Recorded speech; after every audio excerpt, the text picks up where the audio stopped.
여러분 안녕하십니까?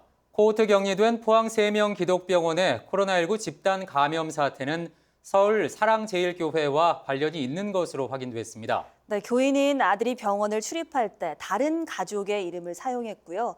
여기에다 역학조사 결과 이미 지난달 중순부터 병원발 바이러스 확산이 시작된 것으로 보입니다. 첫 소식 박영훈 기자입니다. 입원 환자와 방문객들이 잇따라 코로나19 확진 판정을 받은 포항 3명 기독병원. 지난 16일 90대 남성이 확진된 뒤 그동안 감염원이 밝혀지지 않았는데 결국 서울 사랑제일교회가 바이러스 전파의 시작이었습니다.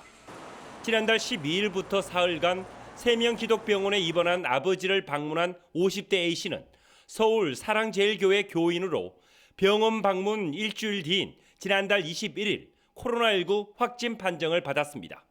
A씨는 병원 출입 당시 다른 가족의 이름을 사용했고 확진 판정 뒤에도 병원 방문 사실을 알리지 않았습니다.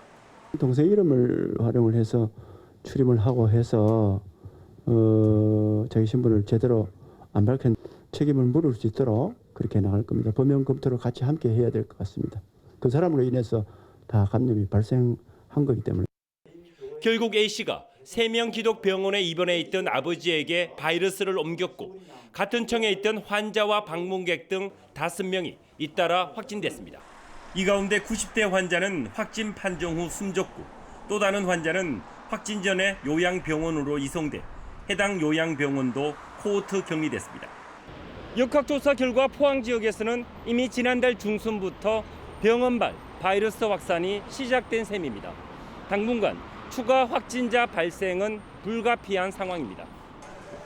방역당국은 특히 병원 내 감염 확산을 막기 위해 대형 병원의 면회를 전면 금지하고 신규 입원 환자 모두를 진단 검사하기로 했습니다. 실제로 포항시에 퍼진 거는 8월 말 9월 초가 의심이 되거든요. 그때 같이 입원했던 환자들, 퇴원한 환자들 지금 다 조사하고 있습니다. 병원 내 코로나19 추가 연쇄 감염은 자칫 포항 지역 의료 시스템 붕괴로까지 이어질 수 있어 방역 당국의 걱정이 커지고 있습니다. TBC 박영훈입니다.